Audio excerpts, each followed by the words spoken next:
And welcome back. With me right now is Dr. Crystal Turner. She is the superintendent for the Saddleback Valley Unified School District. I'd like to welcome you.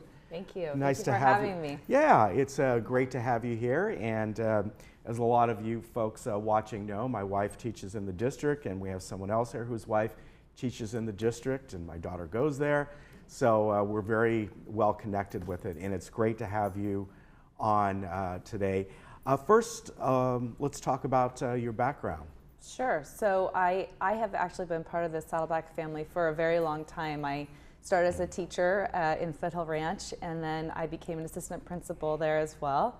Then I went on to be a principal, still in Saddleback at Aliso Elementary and then Olivewood Elementary. And then I left the district for 5 years, and then I'm so thrilled to be back with my family here in Saddleback Valley. My husband also taught in Saddleback, so we're feeling very connected as well. So yeah. Saddleback definitely has always been a bit of a home for me. Yeah, well, give us a kind of an overview, because you know, school districts have certainly changed over the years. You know, you have the traditional K through 12.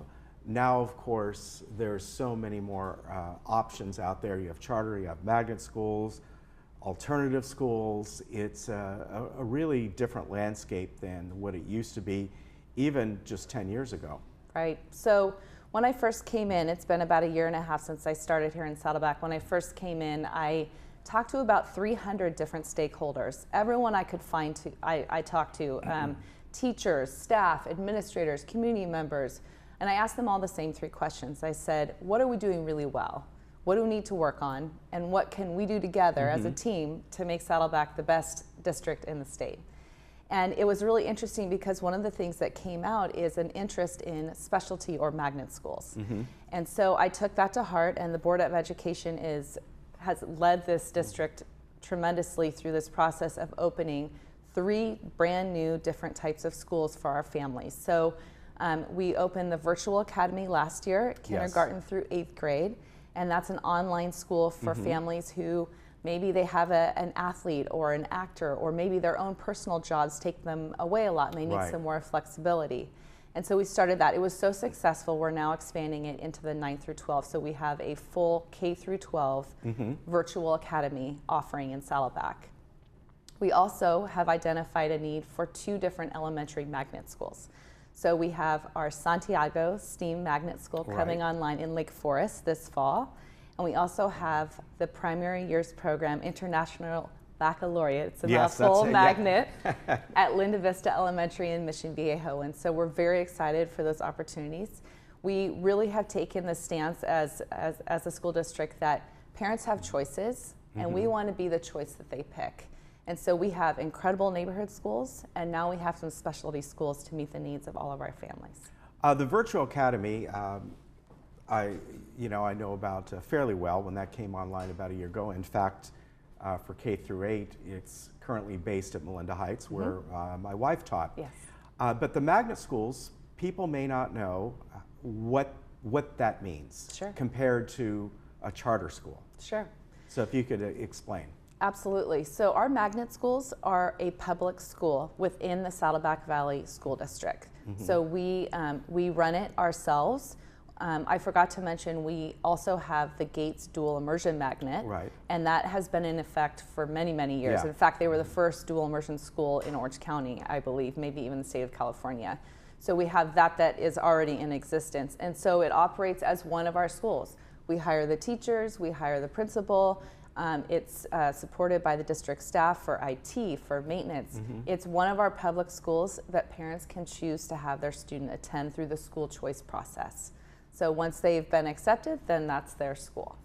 And we've seen even through school choice is when it's available, people will come from a different district. That's right. Into the district that is this area, into Saddleback Valley Unified.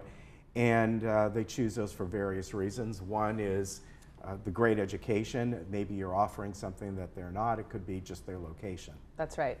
Yeah, we offer school choice both within our school district and also from outside. So we will have lots of families who choose to come, for various reasons. Maybe they want to attend a school closer to their parents' work, or perhaps they've heard about the wonderful programs that we're offering. We've had a lot of success at Gates Elementary, having students from all over the county come to be part of that school. And we're hoping to see the same thing at both Santiago and Linda Vista. A lot that's changed over, again, probably just in the past 10 years, of course, is Common Core. There is also the STEM and/or STEAM programs, where a lot of emphasis is put on technology and science, which is great, and of course, everything else that goes along with that. What do you see as far as coming up, even for this coming school year, the type of changes you'd like to implement, maybe some of the activities? You know, it's really interesting. We do have this specialty STEAM program, and it stands for science, technology, engineering, the arts, not in fine arts per se, but in design practices and mathematics. And so the Santiago STEAM Magnet will focus on an integrated model that focuses on those subjects throughout the full school day. So it won't just be, it's STEAM time now. No, it's STEAM time throughout. We're using project-based learning. Our teachers interviewed and were selected to be at our magnet schools. So we have teachers who are inherently so interested in this work. And so that's a different program than what we're doing at our wonderful neighborhood schools. So at our neighborhood schools, we have lots of examples where schools are figuring out what their specialty is. One of the other things that I found when I first came on the school district was people were saying, what's Saddleback about? You know, it's this great, quiet school district, but we'd really like to hear more. What is the vision for this school district? And we sat down with the team and we really decided that we needed to focus on 3 very important things, and we call it SV, Saddleback Valley Innovates. And it focuses on intentional lesson design. So how are we intentionally meeting the needs of every single student in our school district? In a class of 30 or 40, you have varying different levels. And as your wife well knows, you have to find lots of ways to differentiate and meet that. That's that intentionality piece. We also are really focused on engagement.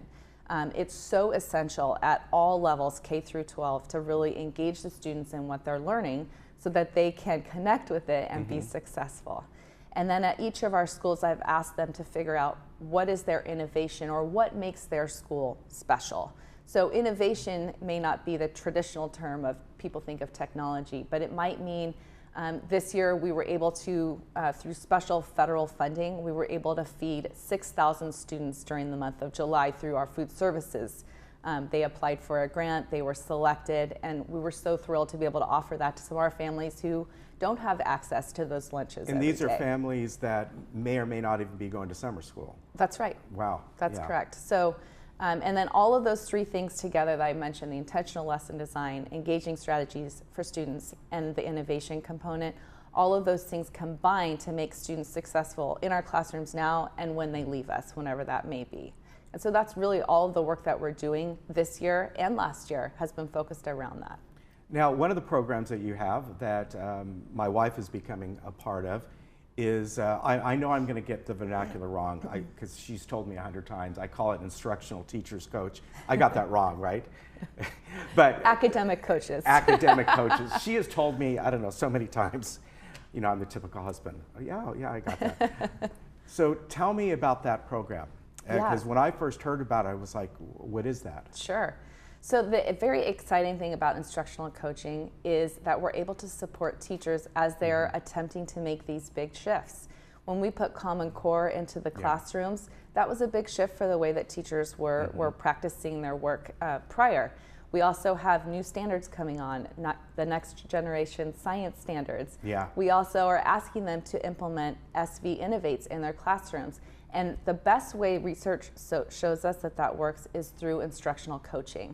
It's so much more valuable than a one and done professional development, sort of this, come sit here all day and then leave and go and take it back and be able to do it right away. It's no, here, come sit on a very specific training, and then I, as the academic coach, am going to come in your classroom with you to help you and figure out how it works for your classroom, for your kids. And so that side-by-side teaching and coaching, really, we have seen such a sustainable change in the practices that we need to implement in our school district. And we liken it to, you know, everybody needs a coach, even professional athletes, they have a coach. Well, our teachers are experts too, but we all need support to really get better at our work every day. And this allows them to implement lessons that suits their needs and their kids that they are teaching best. And I think a lot of people seem to get the impression, especially since Common Core, that everything's taught the same way in every classroom. Well, I can tell you from all the teachers that I know, it's very, very different. Yes, they're all teaching the things that they need to, but they all have slightly different approaches, different ways to do it. In classroom projects that are going on can be very different, and that brings a uniqueness to each class and what the teacher brings. That's right. You know, there's a book by Robert Marzano, and he talks about the art of teaching, and it's exactly what you're saying. Our teachers are trained and gifted each in their own way, and with the instructional coaching model and the support that they get through all of our professional development in our school district, it allows them to take their strengths as an educator and really make it the best practices for student learning. That's really the outcome. How do we know if students are learning what we're teaching them? Right, and one of the other innovations, of course, over the last 10 years is the use of devices in the classrooms. Maybe it's probably been a little bit more than 10 years, but I know the bring your own device, and then it grew into having primarily Chromebooks in the classroom. So all the kids are kind of learning on the same level as far as using this. Some people may not be able to have that type of stuff at home, but that's where the district can step in and help out, right? Yeah, the strength of using instructional devices in the classroom is really two parts, I think. It's allowing students to create things to show their understanding. It's much more powerful for a student to create a movie where they have written the script, they have directed, they have trained the actors, they've made the setting. It's so much more powerful to create a movie to show their understanding of the American Revolution, for example, than it is to just raise their hand or write a paragraph. Those things are important too, but boy, when they really get immersed in the work, that's pretty powerful. And the second component of instructional technology that I think is so critical is it really allows the teachers to get responses from kids every time. It's not counting on that student in the front of the room to raise their hand and get that response. Often it's only the same few students who are responding. Instead, if you have something like a Google form that's being used and it has sections for kids to practice their short answers, a teacher can throw a question out, then receive a short paragraph from every student in the classroom, really understanding what every kid knows, because again, we're talking about how do we know what students are actually learning? That's so much more powerful than just knowing maybe what one or two students in the class have to say. Yeah, let's talk about high school for a minute, because this is where I think there are a lot of changes being made.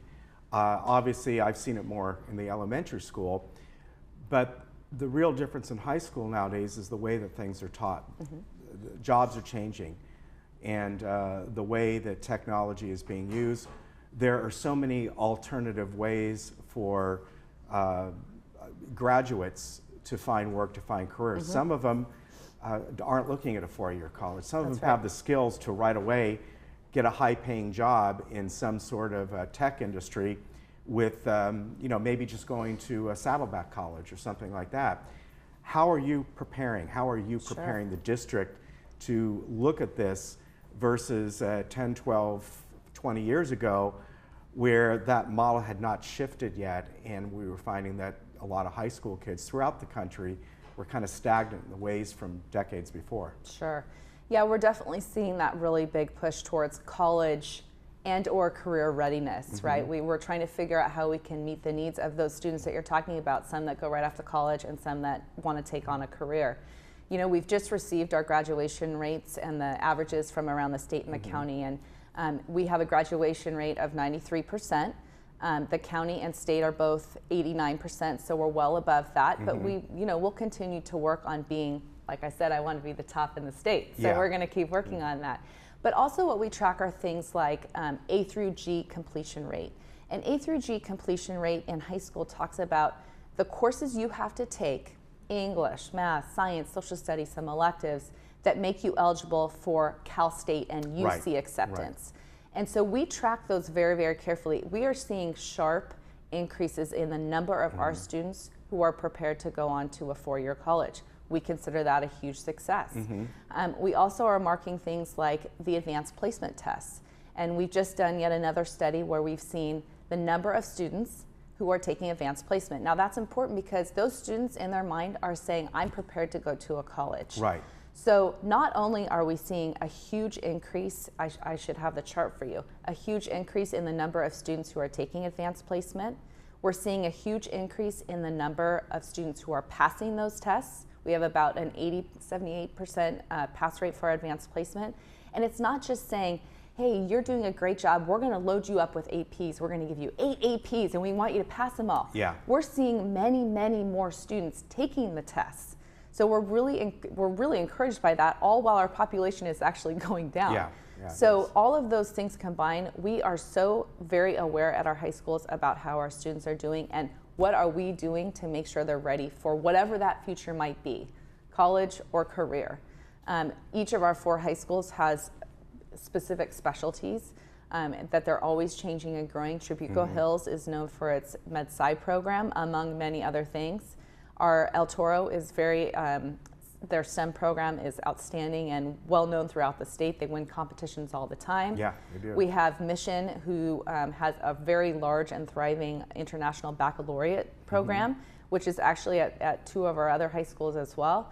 And then Laguna Hills is known for its dual immersion. They're graduating large numbers of students who are biliterate and go on to do amazing things in both English and Spanish. So there's so many ways that we're trying to connect with kids, and we know that the more we do that, the higher their chance is of success leaving us. Well, that sounds great. And I think really what we're seeing in all the districts, whether it's Saddleback Valley or even Capo or any of this area, they are really moving with the times. They're understanding that the way things are taught are different than what they used to. The basics are still there, but you know, when a kid in the 5th or 6th grade is now doing algebra and creating videos in a matter of minutes, the world's changing for them a lot more rapid than it certainly did for me, where the changes were over years.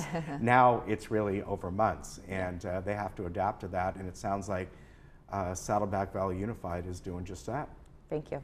Great to have you on. Thank you so much for having me. All right, hope to see you again. I'm sure I will, one way or another. I'm sure. All right, take care. Have a good morning. We'll be right back. And by the way, the website is, if you want to find out more, is svusd.org.